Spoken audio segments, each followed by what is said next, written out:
dia a todos. Hoje vamos fazer uma reflexão sobre os materialistas, alguns que se dizem ateus. A bem da verdade, no Livro dos Espíritos, lá na questão 621, nos esclarece que a lei de Deus está gravada na consciência do homem. Então, mesmo aqueles que se dizem ateus, na verdade, buscam, embora não reconheçam nem para si mesmos às vezes, mas eles buscam uma resposta, né? Da onde viemos, por que estamos aqui, para onde vamos. E entre os materialistas, importa distinguir duas classes. Colocamos na primeira os que são por sistema. As pessoas sistemáticos, né? Ele teima que uma coisa não existe, embora tenha dúvida. Há a dúvida. Mas ele nega, raciocinando a seu modo. O homem, para eles, é como se fosse uma máquina. Morreu, acabou. Seria uma máquina que se desarranjou. E após a morte, então, só restaria a carcaça. Felizmente, são em números restritos esses sistemáticos. E não há. Eles não formam uma escola abertamente confessada, né? A gente não encontra muitas pessoas que se dizem ateu. E aqueles que nós encontramos, não é de se surpreender que lá na frente, um dia, os vejamos abraçados a uma igreja, a uma religião, a uma doutrina religiosa, porque é isso mesmo que buscavam. Aquele que se diz ateu, agnóstico, né? A bem da verdade é um pesquisador.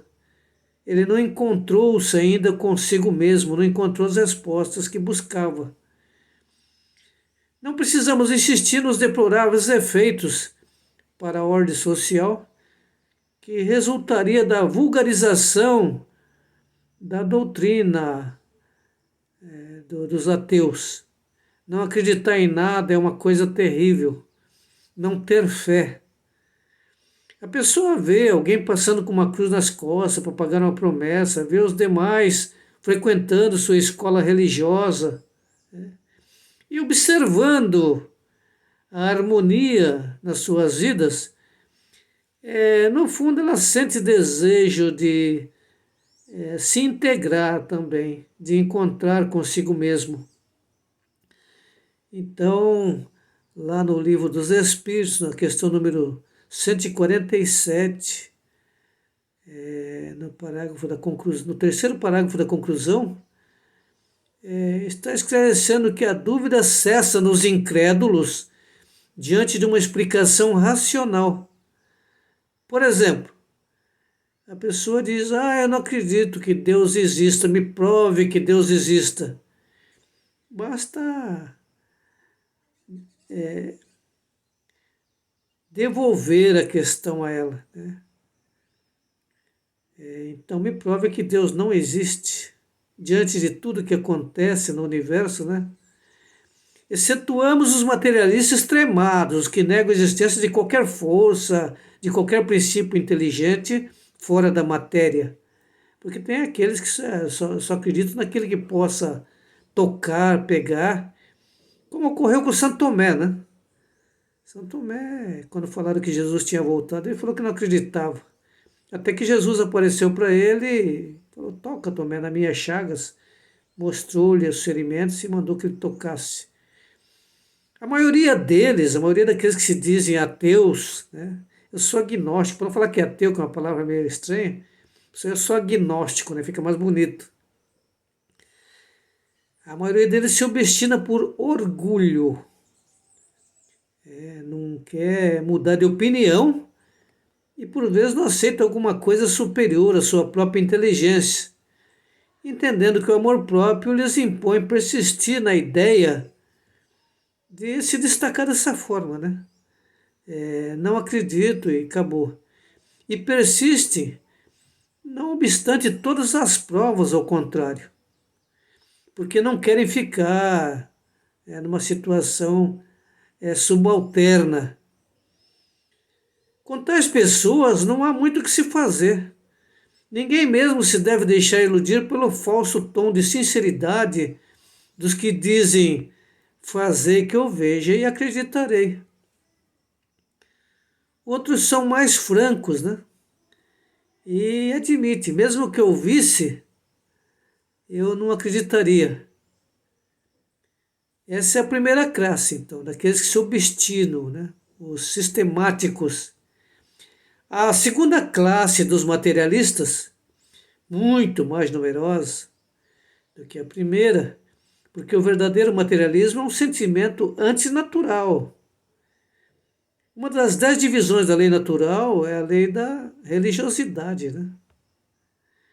Está no nosso íntimo, justamente porque nós trazemos em nós a marca do nosso Criador, assim como o ferreiro coloca sua marca na ferramenta que produz, né? Então é antinatural ser ateu. Ser materialista não, porque faz parte do egoísmo, do orgulho. E aqueles que, por falta de coisa melhor, não são deliberadamente materialistas, né? Ateus, no fundo, desejam crer, porquanto a incerteza é um tormento para a pessoa, né?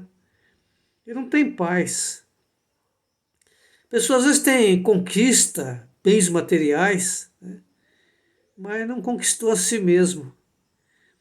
Há então neles uma vaga aspiração pelo futuro, mas esse futuro lhes foi apresentado com cores tais que a razão deles se recusa a aceitar.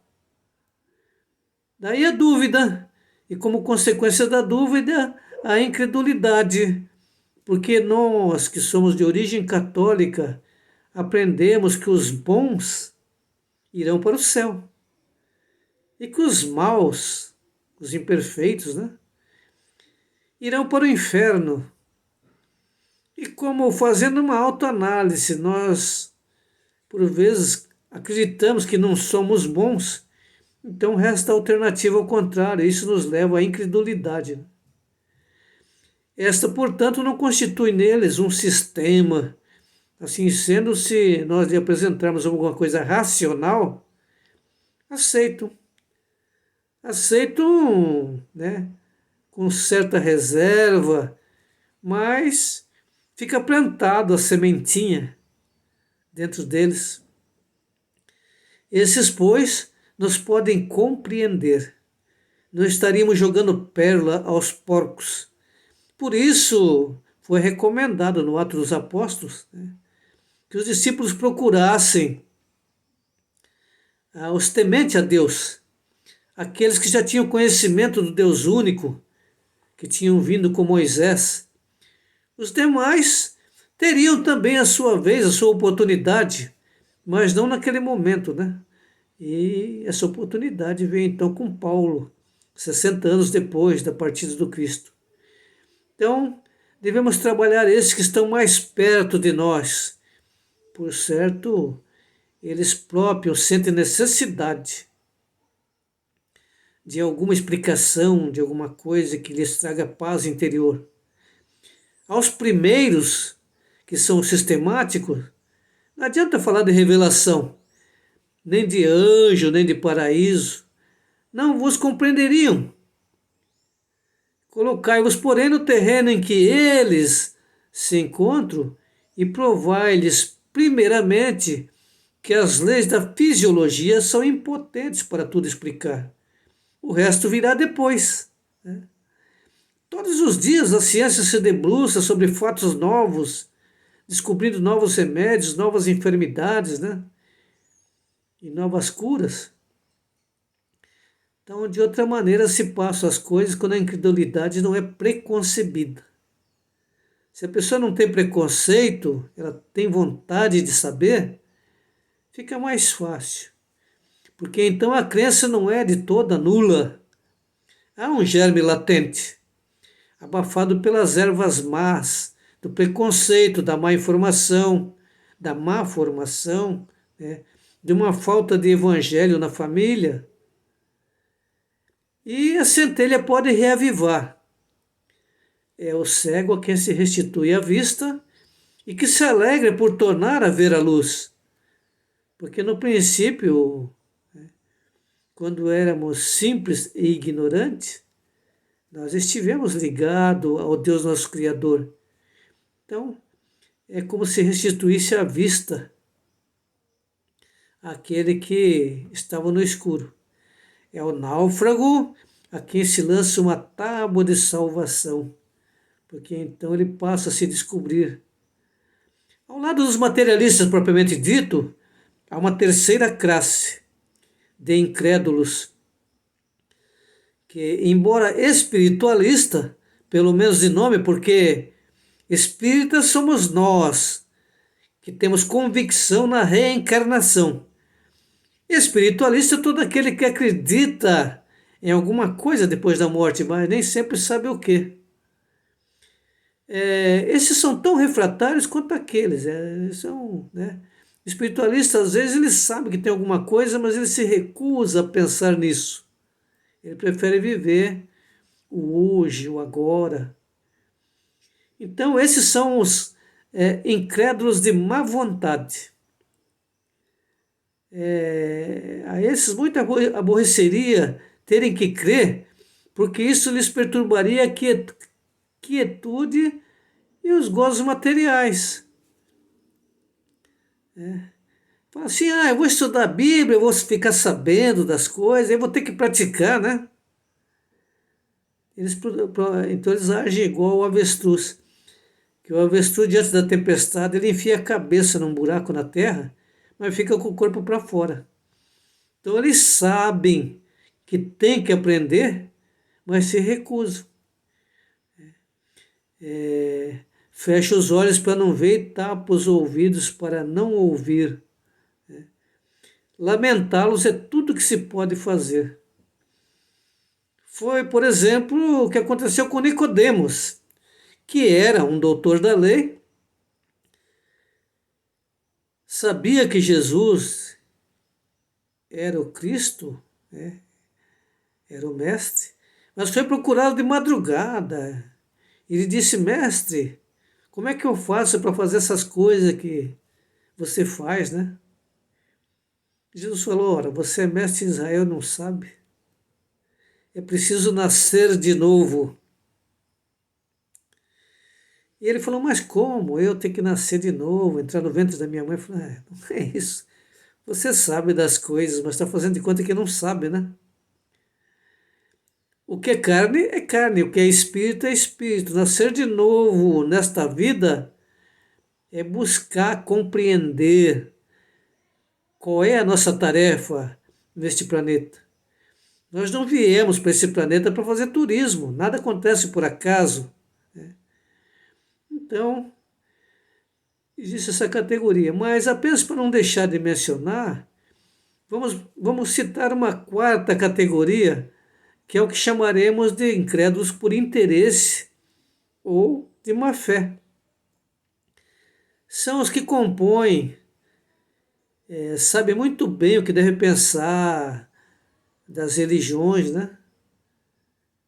Sabe que é o caminho da verdade e da vida, Jesus, mas ostensivamente negam, por vezes até condenam por interesse pessoal, né? Falam mal de padre, falam mal de pastor, falam mal de espírita, ficam apontando o dedo e julgando, né? Mas sabe da necessidade. Neste caso não há o que dizer deles, não há com eles o que fazer. O puro materialista tem para o seu engano a escusa da boa-fé. Né? Ele fala assim, eu cuido da minha vida, né?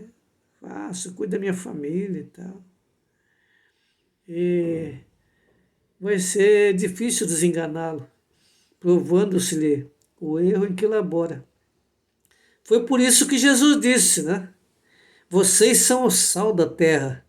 Se não salgar, para que serve? O sal que não salga torna-se insípido, não serve para nada. Há uma determinação assentada contra a qual todos os argumentos vão chocar-se em vão. A pessoa sabe que tem que fazer, mas vai deixando para depois, né? Quando eu criar meus filhos, quando eu estiver bem profissionalmente, né? Quando eu me aposentar, e vai postergando até que é apanhado, né? Porque o trem passa por nós um dia e nós vamos ter que embarcar, não tem como, né? Para o outro lado da vida, que é aqui mesmo.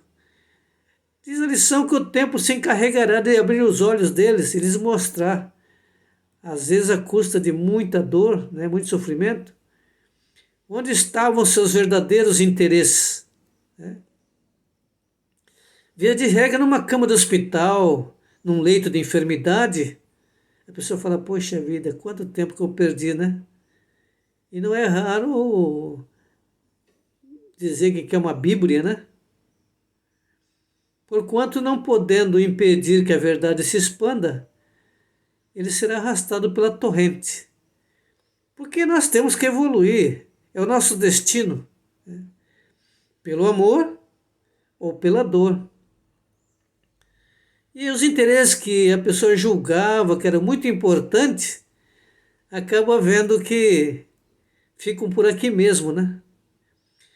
Além dessas diversas categorias de opositores, muitos há de uma infinidade de matizes, entre os quais se podem incluir os incrédulos pusilânimes, que não terão coragem quando virem os outros se queimando, né?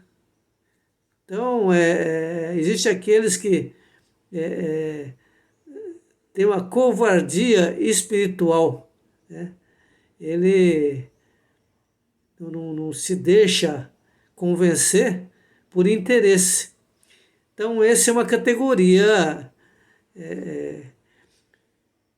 Quando uma daquelas mulheres que eram cristãs, estavam sendo queimadas, o soldado que passava betume nela, enquanto ela cantava, passava betume para acender a tocha, né, para queimá-la como cristã.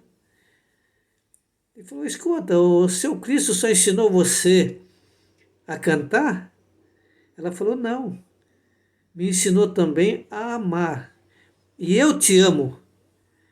E só através desse choque é que alguns vão realmente se render à realidade, que é a necessidade de termos, né, uma crença, acreditar que, assim como Jesus matou a morte, nós também vamos sobreviver a esta matéria, que é um estágio apenas, né?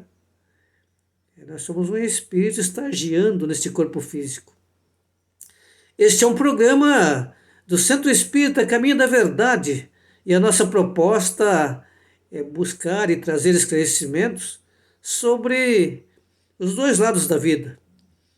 Este plano em que nos achamos momentaneamente encarnados e a nossa verdadeira vida, que nós vamos ter que retomar em algum momento. Participe dos nossos estudos, dê o seu like, dê sugestões, faça a sua pergunta. Na primeira semana de cada mês estaremos respondendo. Que Jesus nos abençoe e permita que estejamos juntos na próxima semana.